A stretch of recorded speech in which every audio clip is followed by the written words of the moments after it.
أما بعد فأعوذ بالله من الشيطان الرجيم.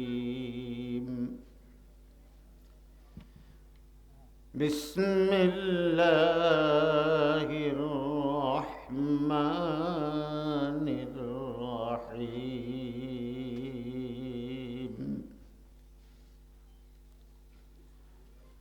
وإذا قيل لهم آمنوا كما آمن الناس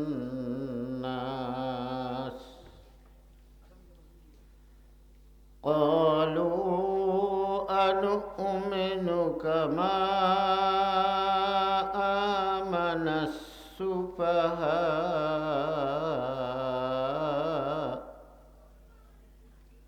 ألا إنهم هم السفهاء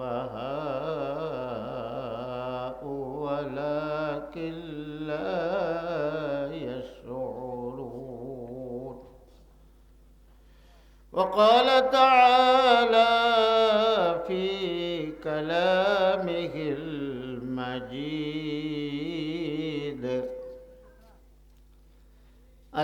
السابقون الأولون من المهاجرين والأنصار. وقال رسول الله صلى الله عليه وسلم: أصحابي كالنجوم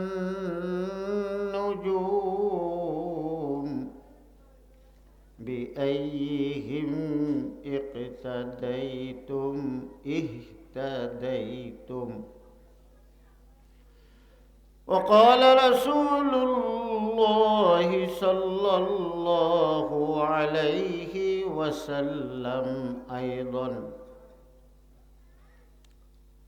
أبو بكر في الجنة، عمر في الجنة، عثمان في الجنة، علي في الجنة، طلحة في الجنة، الزبير في الجنة، إلى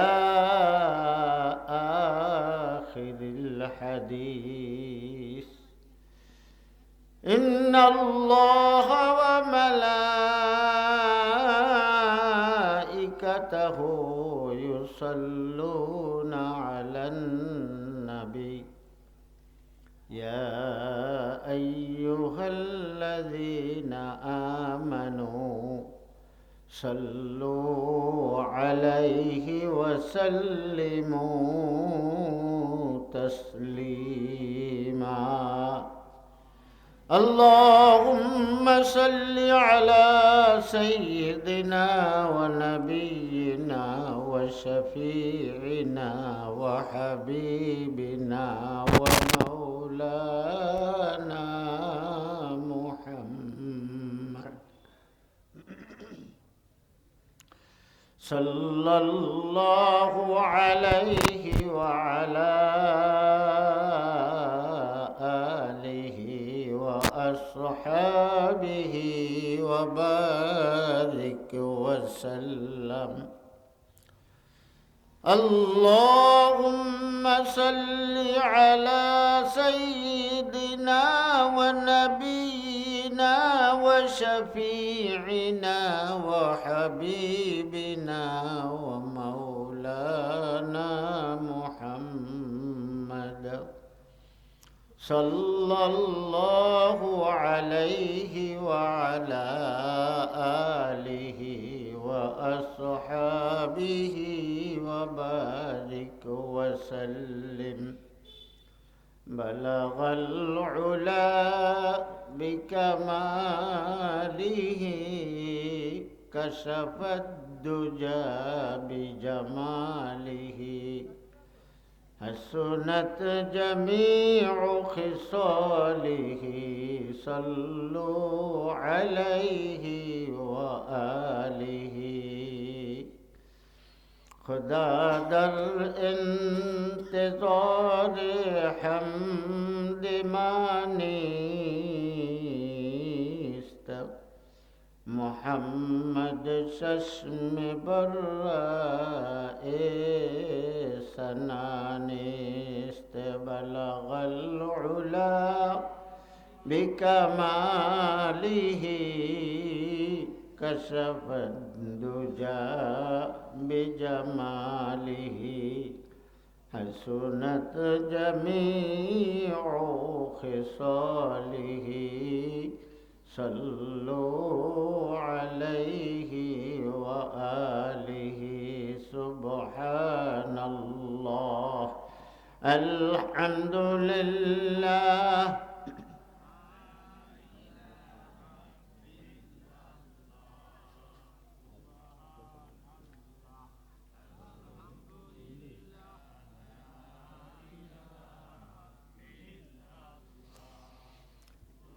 سبحان الله الحمد لله لا إله إلا الله سبحان الله الحمد لله لا إله إلا الله لا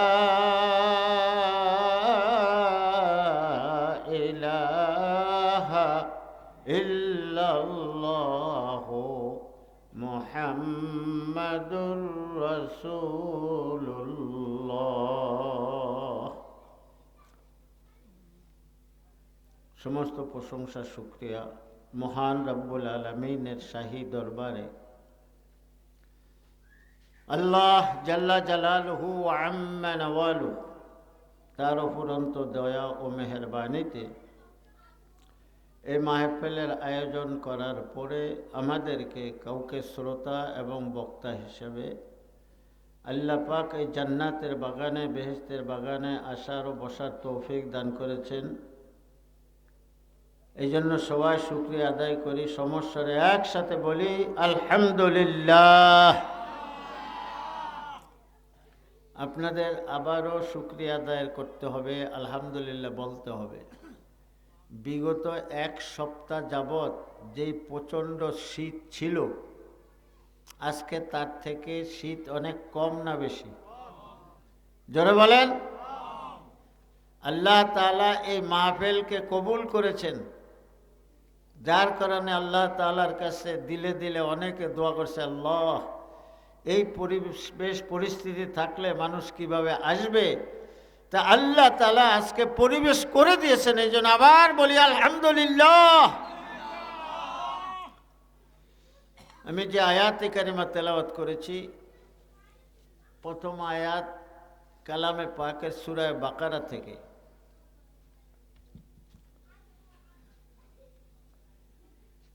আল্লাহ পাক রব্বুল আলামিন যদি কাউকে সার্টিফাই করে, কারো সম্পর্কে আল্লাহ তাআলা প্রশংসা করে, আল্লাহ তাআলা তাকে গ্রহণ করে, আল্লাহ তাআলা তাকে নির্বাচিত করে, সে হইল শ্রেষ্ঠ লোক। আল্লাহু ইয়াসতাফি মিনাল মালাইকাতি রুসুলান ওয়া মিনান নাস। সর্বপ্রথম আল্লাহ তাআলা নবীদেরকে বাছাই করেছেন, নবীরা হইল শ্রেষ্ঠ। আবার সমস্ত নবীদের থেকে আখিরি জমানার নবী আপনার নবী আকায়েদ নামদার তাজদার মদিনা শাহেনশাহ দু জাহাঁ সরওয়ার কায়নাত ফখরে মৌজুদাত আহমদ মুস্তফা মুহাম্মদ মুস্তফা সাল্লাল্লাহু আলাইহি ওয়াসাল্লাম হলেন শ্রেষ্ঠ। এরপরে আল্লাহ তাআলা উম্মতদের মধ্যে মিনাল হাওয়ারিয়িন ওয়াল আনসার, পূর্বকার যুগের নবীদের মধ্যে হাওয়ারিয়িনরা ছিল শ্রেষ্ঠ, আনসাররা ছিল শ্রেষ্ঠ। তাদের থেকে শ্রেষ্ঠ নবী হইল, সকল নবীদের থেকে শ্রেষ্ঠ নবী যেমন আমাদের নবী মুহাম্মদুর রাসূলুল্লাহ সাল্লাল্লাহু আলাইহি ওয়াসাল্লাম, আবার সমস্ত নবীদের উম্মত থেকে শ্রেষ্ঠ উম্মত হইল আখিরি জমানার নবীর উম্মত, তথা আপনারা আমরা হইলাম সর্বশ্রেষ্ঠ।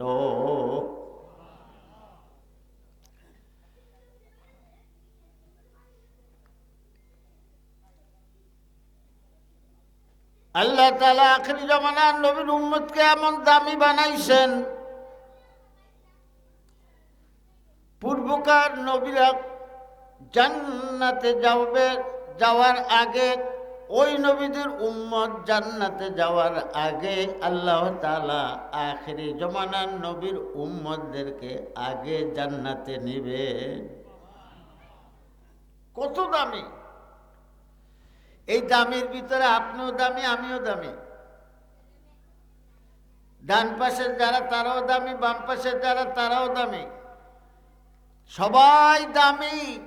এই দামির ভিতরে আবার আখিরি জমানার নবীর উম্মতের মধ্যে যারা নবীজিকে দেখেছেন, সচক্ষে দেখেছেন, ঈমান এনেছেন, ঈমান সহ ছিলেন, তারা হইলেন আবার তাদের মধ্য থেকে দামি। আপনার দামের চেয়ে আখিরি জমানার নবীর সাহাবার দাম বেশি, পীর মাশায়েখদের থেকে, ওলি আল্লাহদের থেকে সাহাবাদের দাম বেশি।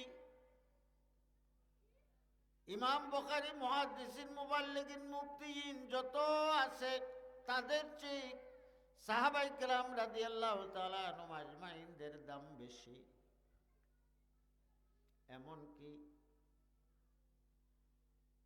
ইমাম কাতাদা রহমতুল্লাহ আলাইহিকে জিজ্ঞাসা করা হয়েছে যে আল্লাহর নবীর একজন সাহাবী তবুকের যুদ্ধের সময় ঈমান আনার 12 ঘন্টার ভিতরে সে জিহাদের ময়দানের জন্য আল্লাহর নবী বলছেন, তুমি এখন ঈমান এনেছো, এখন তোমার জিম্মাদারি হইল তবুকের যুদ্ধ সামনে, সেখানে চলে যাওয়া। এই মাত্র কয়েক ঘন্টার জন্য নবীজিকে সে দেখেছে ঈমানের সাথে। বলছে ওই 1 ঘন্টার 1 মিনিট 10 মিনিটের দেখার ঈমানের সাথে একজন সাহাবার দাম বর্তমান জমানায় তথা সাহাবাদের পরের জমানা থেকে আরম্ভ করে আজ পর্যন্ত যত ওলি, গাউস, কুতুব, পীর, মুর্শিদ, মাশায়েখ আছে, তাদের চেয়ে তার দাম বেশি। এমনকি ওই সাহাবী যে ঘোড়ার পিঠে চড়ে তবুকের যুদ্ধের জন্য যে দৌড় দিয়েছে, ওই সাহাবীর ঘোড়ার পায়ের নিচের মাটির দাম আমাদের সকল উম্মতের চেয়েও বেশি। তাহলে সাহাবাদের দাম কত? আবার ওই সাহাবাদের ভিতরে আল্লাহ তাআলা রাব্বুল আলামিন 10 জন সাহাবী এমন ছিলেন যাদের সম্পর্কে আল্লাহর নবী বলেছেন, আবু বকর ফিল জান্নাহ, ওমর ফিল জান্নাহ, উসমান ফিল জান্নাহ, আলী ফিল জান্নাহ, তালহা ফিল জান্নাহ, জুবাইর ইবনে মুতঈম ফিল জান্নাহ, জুবাইর ফিল জান্নাহ, সাদ বিন আবি ওয়াক্কাস ফিল জান্নাহ। এইরকম 10 জন সাহাবীর নাম আল্লাহর রাসূল বলেছেন যে তারা দুনিয়া থাকতে তাদের সম্পর্কে সার্টিফিকেট দিয়ে দিয়েছেন, এরা সবাই জান্নাতি। তাইলে তাদের দাম অন্য সকল সাহাবাদের চেয়ে অনেক গুণ তাদের দাম বেশি। কথাটা ঠিক নেই বেটি? বুঝছেন তো আপনারা? এই কথাগুলো বুঝছেন? এবার আসেন এই 10 জনের ভিতরে আবার হযরত আবু বকর রাদিয়াল্লাহু তাআলা আনহুর দাম ওই 10 জনের চেয়েও বেশি। যেহেতু সাহাবায়ে কেরাম রাদিয়াল্লাহু তাআলা আনহুম আজমাইনদের সকলের দাম বেশি, এমনিতে বেশি হয় নাই।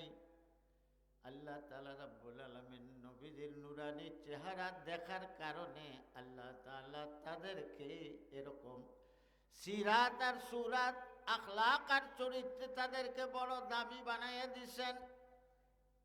এমনিতে দামি হয় নাই। তারা নিয়াত খুলুদ ছিল,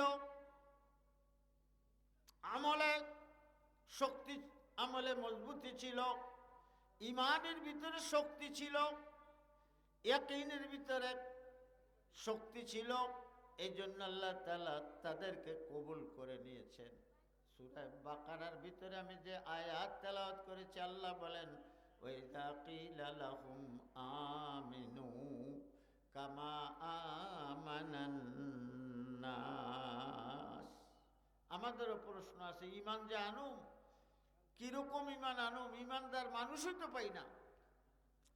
এর কাছে টাকা রাখলে সেই টাকা ঠিক মতো পাই না, এর ধার দিলে সেই টাকা ঠিক মতো পাই না, জমিনের চুক্তি করলে চুক্তি ঠিক রাখে না, বেচা কিনা করতে চাইলে বেচা কেনার হাকিকত ঠিক রাখে না, বেচা কেনার নিয়ম কানুন ঠিক রাখে না, হালাল তরিকা ঠিক রাখে না। আমি কার মতো ঈমান আনুম? আল্লাহ তাআলা রাব্বুল আলামিন বলতেছেন, তোমরা কাউকে দিয়ে কারো দিকে চাওয়ার দরকার নাই। আমার সাহাবায়ে কেরাম রাদিয়াল্লাহু তাআলা আনহুর ঈমান তোমাদের ঈমানের মাপকাঠি। তারা যেরকম ঈমান এনেছিল, তোমরা সেই রকম ঈমান আনলেই তোমরাও জান্নাতি হয়ে যাইবা।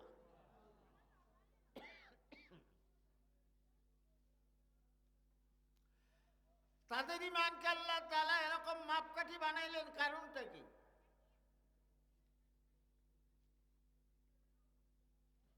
প্রত্যেকটা সাহাবায়ে কেরাম রাদিয়াল্লাহু তাআলা আজমাইনদের ঘটনা আছে। আবু বকর রাদিয়াল্লাহু তাআলা আনহুর শত শত ঘটনা আছে, যেহেতু হেকায়েতে সাহাবার ভিতরে লেখা আছে। হযরত ওমর ফারুক রাদিয়াল্লাহু তাআলা আনহুর শত শত ঘটনা আছে, হেকায়েতে সাহাবার ভিতরে লেখা হয়েছে। হযরত ওসমান রাদিয়াল্লাহু তাআলা আনহুর শত শত ঘটনা আছে, যেটা হেকায়েতে সাহাবার ভিতরে লেখা হয়েছে। এরকম প্রতিটি সাহাবাদের ঘটনা হেকায়েতে সাহাবার ভিতরে আছে। তারা যে এত দাবি হয়েছেন, আল্লাহ তাআলা তাদের ঈমানের মতো ঈমান আনতে বলেছেন। নিশ্চয়ই এর ভিতরে তাদের ঈমান আল্লাহ তাআলার কাছে মাপকাঠিতে টিকে ছিল, বিধায় আমাদেরকে বলেছেন যে সাহাবাদের মতো ঈমান আনবা। আমাদের কাজকর্ম দেখলে কাফের, মুশরিক, বেঈমান সবাই দূরে সরে যাবে। আর সাহাবায়ে কেরাম রাদিয়াল্লাহু তাআলা আজমাইনের কাজকর্ম, আমল, আখলাক, ঈমান দেখলে আরো মানুষ দলে দলে ঈমানদার হয়েছিল। আমাদের সামনে এখন সাহাবাদের ঘটনা আলোচনা নাই, আমাদের সামনে এখন আম্বিয়া আলাইহিমুস সালাতু ওয়াস সালামের আলোচনা নাই। আমাদের সামনে আছে কোথা থেকে কি জানি আমরা আলোচনা করি। কি কথাটা ঠিক না বেটি? কিছু গান, কিছু গজল, কিছু নাচ, কিছু হাম, বাস বয়ান শেষ। যার কারণে আমাদের ঈমানের পরিবর্তন হয় না, আমাদের আখলাকের পরিবর্তন হয় না। যে সাহাবাদের ঈমানের মতো ঈমান আনার জন্য আল্লাহ বলছেন, তাদের ঈমান কত ছিল। যখন মুসলমান ওই সাহাবাদের ঈমানের কথা শুনবে, তখন তাদেরও সেই রকম ঈমান আনার একটা আগ্রহ পয়দা হবে। কথাটা ঠিক না বেঠি? আল্লাহ তাআলা রাব্বুল আলামিন বলেন, আস-সাবিকুনাল আউয়ালুনা মিনাল মুহাজিরিন ওয়াল আনসার।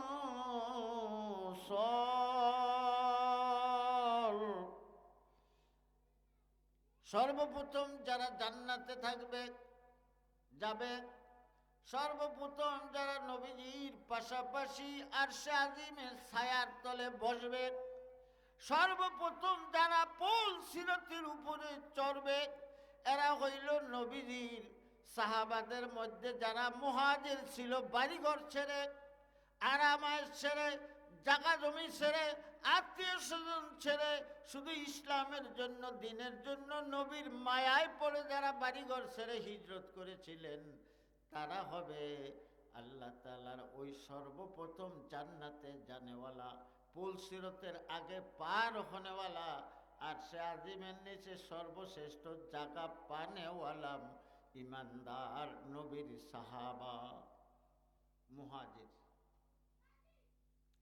ওয়াল আনসার, তারা বাড়িঘর ছাড়ে নাই, তারা ক্ষেত খামার ছাড়ে নাই, তারা বিবি বাচ্চা ছাড়ে নাই, তারপরও তারা সর্বপ্রথমেই জান্নাতে যাবে, পুল সিরাত সর্বপ্রথম পার হবে, আরশে আজিমের নিচে সর্বপ্রথম সর্বোচ্চ স্থান পাবে, তারা হইল আনসার। মুহাজিররা বাড়িঘর ছাড়ার কারণে, আর আনসাররা হইল সাহাবায়ে কেরামদেরকে, মুসলমানদেরকে সাহায্য করার কারণে এরাও আল্লাহ তাআলার কাছে ওই দামি হয়ে গেছিল। ওনারা তো বাড়িঘর ছাড়ার কারণে, আর এরা আবু আইয়ুব আনসারী রাদিয়াল্লাহু তাআলা আনহু, তিনি আনসার ছিলেন। আল্লাহ তাআলা রাব্বুল আলামিনের রাসূল হযরত আবু আইয়ুব আনসারী রাদিয়াল্লাহু তাআলা আনহুর বাড়িতে অবস্থান করেছিলেন। সেই বাড়ি আবু আইয়ুব আনসারী রাদিয়াল্লাহু তাআলা আনহু নবীজির নামে রেজিস্ট্রি করে দিয়েছিলেন যে ইয়া রাসূলুল্লাহ, এই বাড়ি আপনাকে দেওয়া হইল, আপনি থাকবেন, আমি আর এই বাড়িতে থাকব না।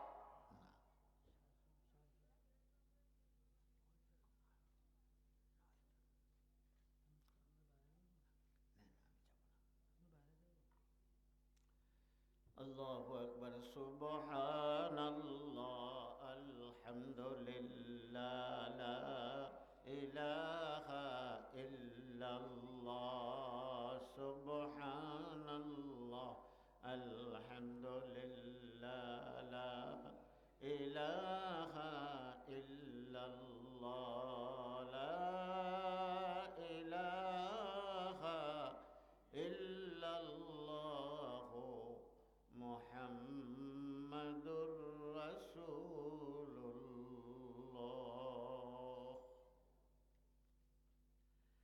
হযরত আবু বকর সিদ্দিক আকবর রাদিয়াল্লাহু তাআলা আনহু সর্বপ্রধান দামি।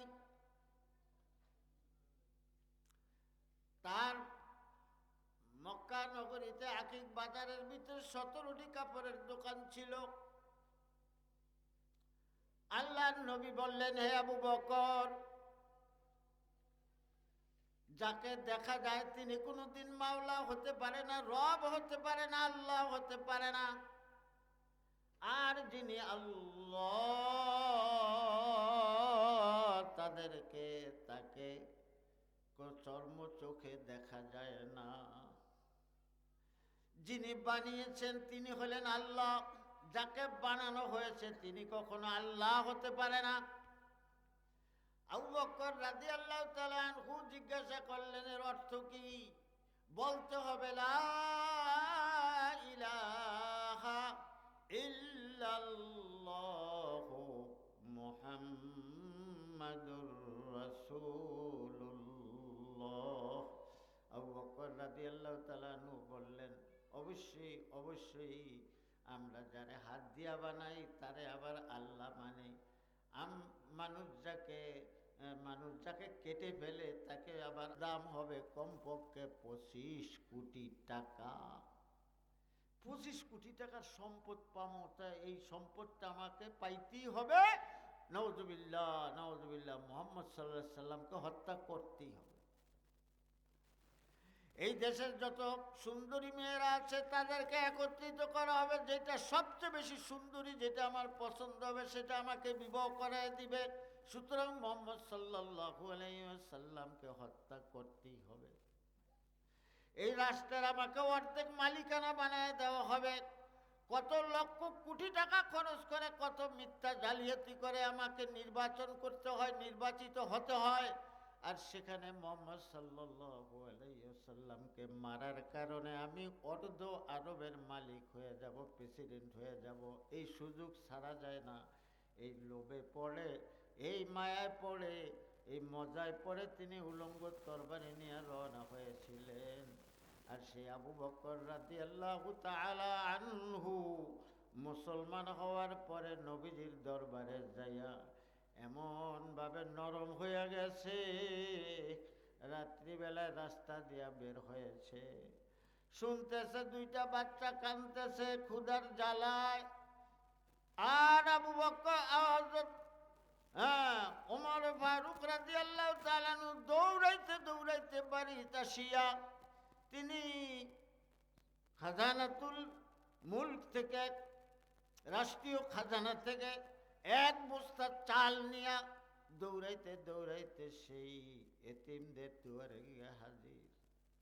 তোমরা তাড়াতাড়ি বস্তা নাও, খানা পাকানো শুরু করে দাও। কিয়ামতের ময়দানে আল্লাহ যদি জিজ্ঞাসা করে, ওমর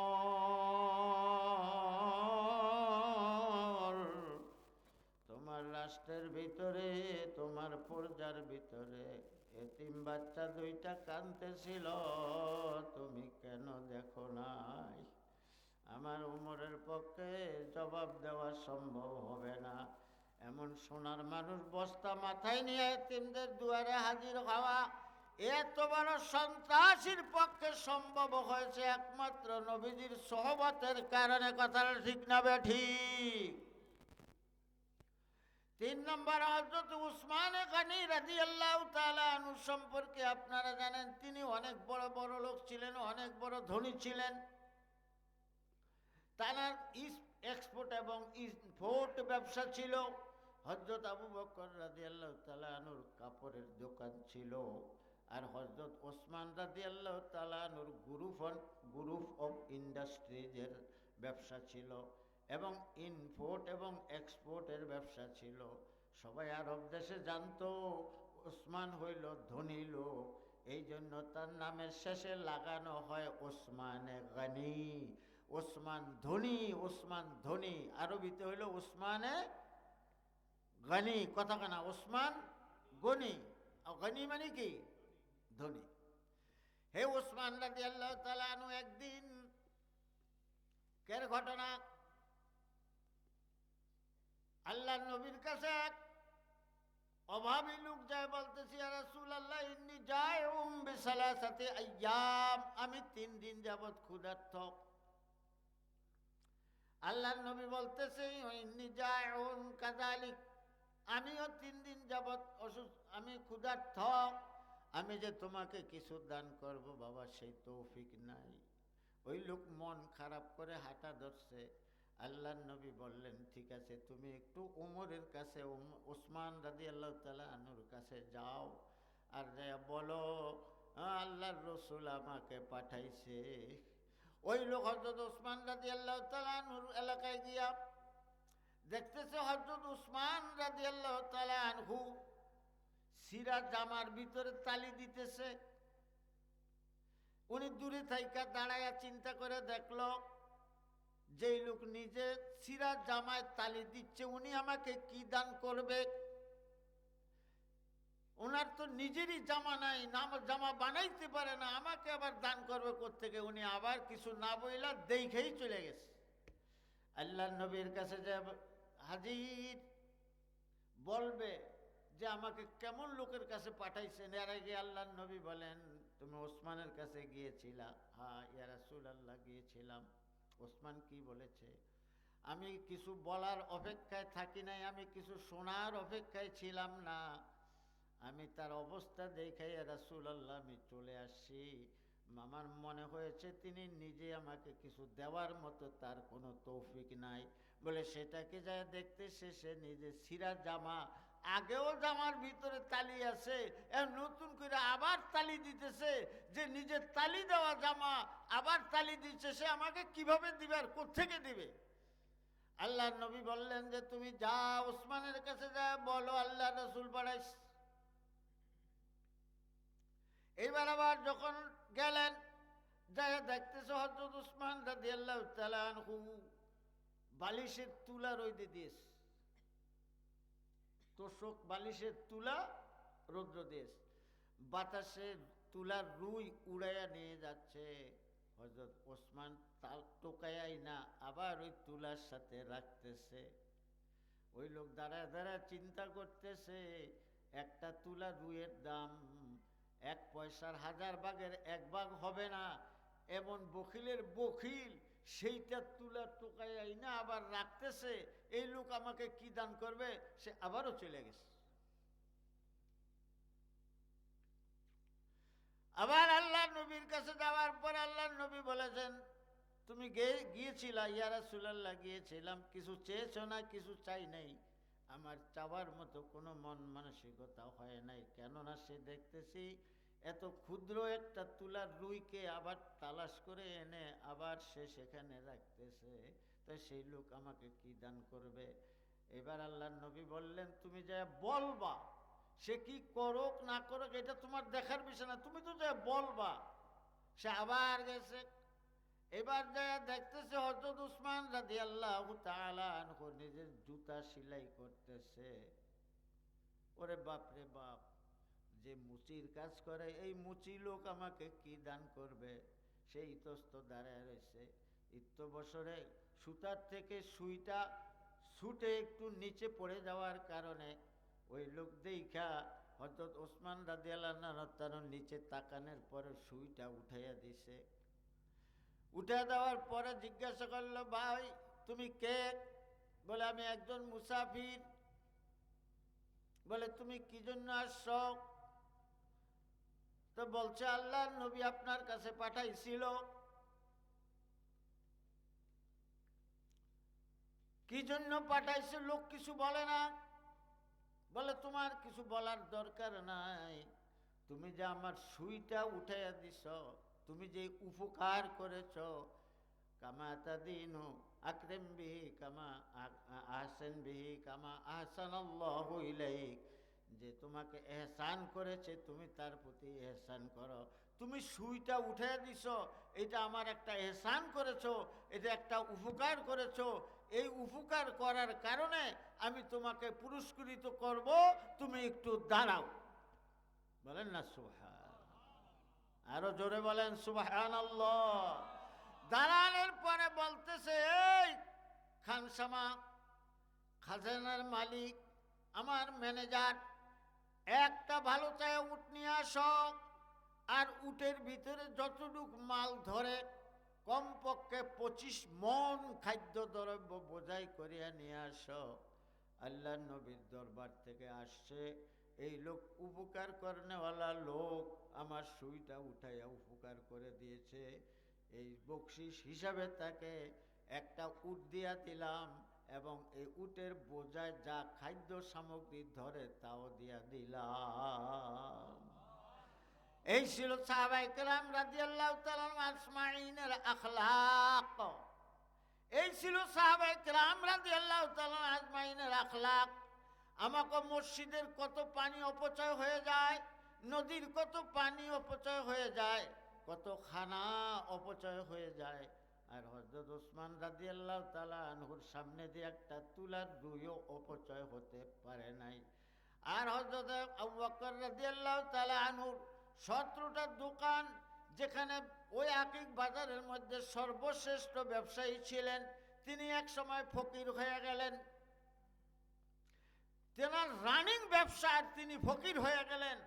আর আমরা সুদ হোক, ঘুষ হোক, হারাম হোক, পরের টাকা হোক, পরের দানা না দিয়া হোক, আমাদের হলো আরো টাকা বানাইতে চাই, আরো টাকা বানাইতে চাই। আমরা যেন তেনভাবে আরো বড় লোক হতে চাই। আর যিনি বড় লোক ছিলেন, তিনি দিনের খাতিরে, ইমানের খাতিরে, আল্লাহর খাতিরে তিনি আরো ভিক্ষুক হয়ে গেলেন। এই ছিল না সাহাবায়ে কেরাম রাদিয়াল্লাহু তাআলা আখলাক। এমনি বাবা হযরত আলী কাররামুল্লাহ ওয়াজহা, আলী ইবনে আবি তালিব মদিনাতুল ইলম। হযরত আলী রাদিয়াল্লাহু তাআলা আনহু নবীর জান্নাতের সুসংবাদ প্রাপ্ত সাহাবী ছিলেন। হযরত আলী রাদিয়াল্লাহু তাআলা আনহু আব্বা আবু তালেব ছিল। আবু তালেবের ৮-৯ জন সন্তান ছিল। ৯ জন সন্তান ছিল। কয়জন? ৯ জন। এখন আল্লাহর নবী আব্বাস রাদিয়াল্লাহু তাআলা আনহু বলতেছে, চাচা আপনার ভাই আমার চাচা আবু তালেব এতগুলো ছেলে মেলে নিয়ে কষ্টে আছে, আমরা চলেন, আমরা দুইজনে তার ২ সন্তানকে নিয়ে আসি, তাহলে তার পারিবারিক খরচটা কমবে আর এরাও একটু ভালো থাকবে। তো হযরত নবী করিম সাল্লাল্লাহু আলাইহি সাল্লাম আলী রাদিয়াল্লাহু তাআলা আনহুকে ১০ বছর বয়সে নিয়ে আসছে। আর আব্বাস রাদিয়াল্লাহু তাআলা আনহু হযরত আলী রাদিয়াল্লাহু তাআলা আনহুর আরেক ভাইকে নিয়ে গেছে। সে আলী রাদিয়াল্লাহু তাআলা আনহু ১০ বছর থেকে আল্লাহর নবীর সাথে ছিলেন। এই ১০ বছরের বালক নবী আলাইহিস সালাতু ওয়াস সালামের জন্য জান দেওয়ার জন্য প্রস্তুত ছিলেন। কাফের মুশরিক বেঈমানরা নবীজি যখন ঈমানের দাওয়াত শুরু করলেন, দূরের থেকে উটের ভুড়ি আইনা নবীজির কাঁধের উপরে ফালাইয়া দিছে। হযরত আলী রাদিয়াল্লাহু তাআলা চিৎকার দিয়া উঠা দৌড়াইতেছে আর বলতেছে, আমার নবীকে মেরে ফেলতেছে। উটের বোঝা মাথায় দিয়া দিছে। আবু তালেব দৌড়াইয়া গেছে, ফাতেমাতুল জান্নাহ দৌড়াইয়া গেছে, অন্যরা দৌড়াইয়া গেছে।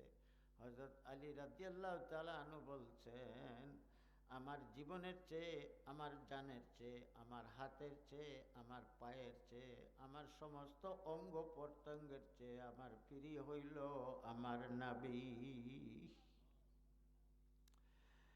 এর প্রমাণ হযরত আলী রাদিয়াল্লাহু তাআলা আনহু দিয়েছেন। আল্লাহ তাআলা রাব্বুল আলামিন হযরত আলী রাদিয়াল্লাহু তাআলা আনহুকে ১০ বছর থেকে নবীজির খাদেম হওয়ার সুযোগ করে দিয়েছিলেন এবং এই খেদমতের সুযোগে আল্লাহ তাআলা তাকে এত বড় পুরস্কার দিয়েছেন, তিনি খাতানুল মুস্তাফা ফাতেমাতুল জান্নাহ, জান্নাতের সর্দারিনীর স্বামী হইতে পেরেছিলেন।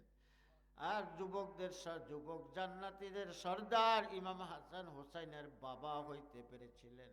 এবং আল্লাহর তরফ থেকে হযরত আলী রাদিয়াল্লাহু তাআলা আনহুর জন্য সালাম পাঠানো হয়েছে এবং উপাধি দেওয়া হয়েছে আসাদুল্লাহিল গালিব, আমিরুল মুমিনিন আলী ইবনে আবি তালিব। আমি আরেকজন সাহাবীর ঘটনা বলে, তাদের ঈমানের মজবুতির ঘটনা বলে আমি ইনশাআল্লাহ আজকের জন্য শেষ করব।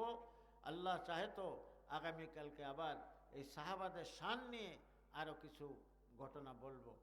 হযরতে সাদ বিন আবি ওয়াক্কাস রাদিয়াল্লাহু তাআলা ইনিও জান্নাতের সুসংবাদ দুনিয়ায় থাকতে পাইছেন। আল্লাহ নবীর কাছে হাজির। আল্লাহ নবী বলেন, এ সাদ বিন আবি ওয়াক্কাস, আমি তোমাকে আফ্রিকা মহাদেশের তোমাকে সেনাপতি বানাইয়া সেখানে ইসলামের জন্য, জিহাদের জন্য পাঠাইতে চাই।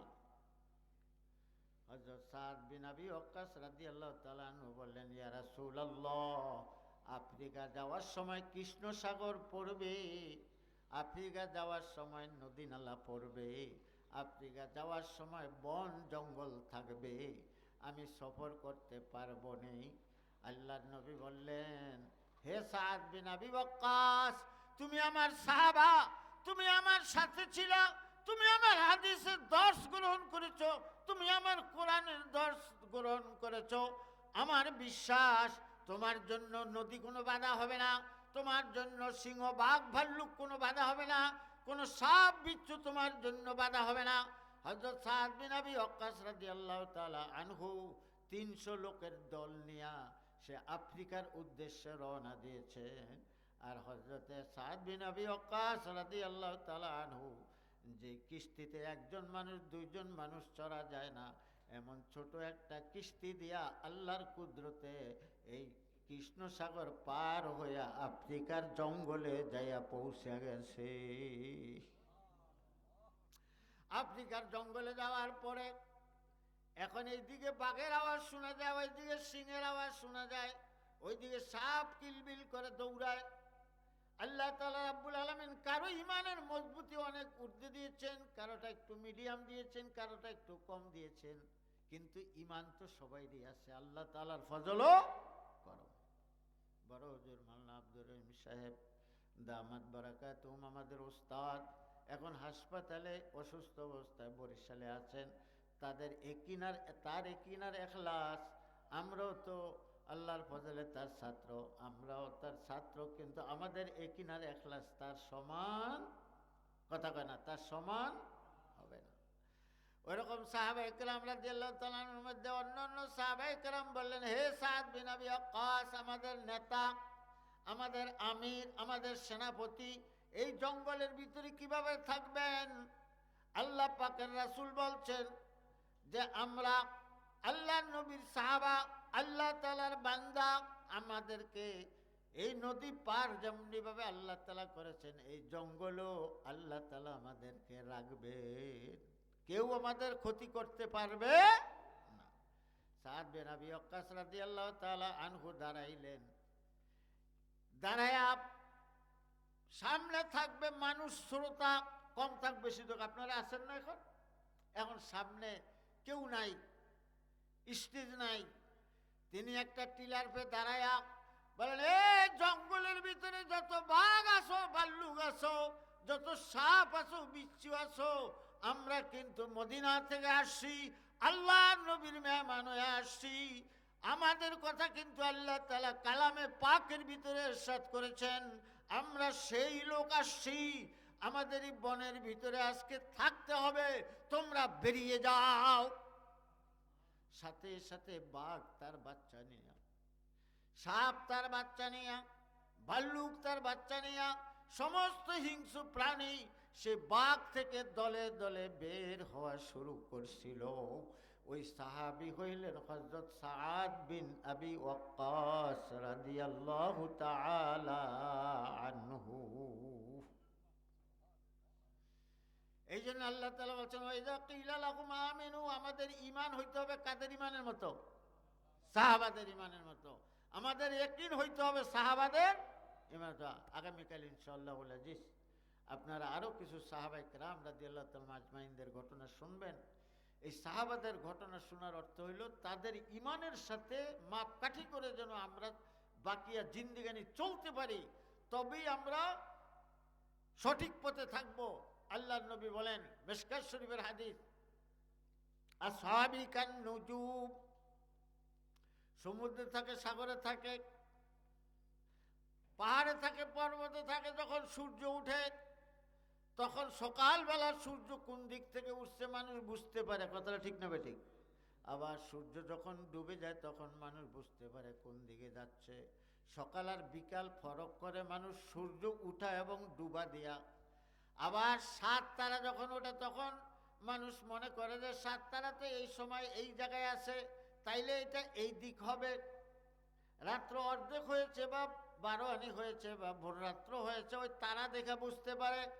আল্লাহর নবী বলেন, আমার সাহাবায়ে কেরাম হইল তারকার মতো, আকান নুজুম, এরা হইল তারকার মতো, বেআইহিম ইক্তাদাইতুম ইহতাদাইতুম, এই ধ্রুব জ্যোতি আর তারাকে লক্ষ্য করে যেরকম জাহাজের চলন ঠিক পায়, রাস্তা ঠিক পায়, লঞ্চ ঠিক পায়, গতি ঠিক পায়, তেমনি ভাবে তোমরা যদি সাহাবাদের মতো অনুসরণ করে চলতে পারো তো তোমরাও সঠিক পথেই থাকবা।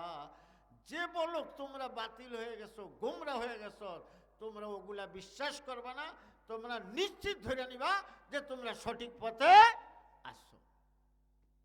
আল্লাহ তাআলা আমাদেরকে সাহাবায়ে কেরাম রাদিয়াল্লাহু তাআলা আজমাইনদের অনুসরণ করে সিরাতুল মুস্তাকিমের উপর চলার তৌফিক দান করুন। ওমা আলাইনা ইল্লাল বালাগ। আল্লাহ তাআলা আমাদের সবাইকে কবুল করে। আমরা এখন মুখতাসার একটু দোয়া করি, আর ইনশাআল্লাহ আগামীকালকে সবাই আসার জন্য চেষ্টা করবেন। আজকে আমাদের ডিসিপ্লিনে এবং আমাদের এই আয়োজনে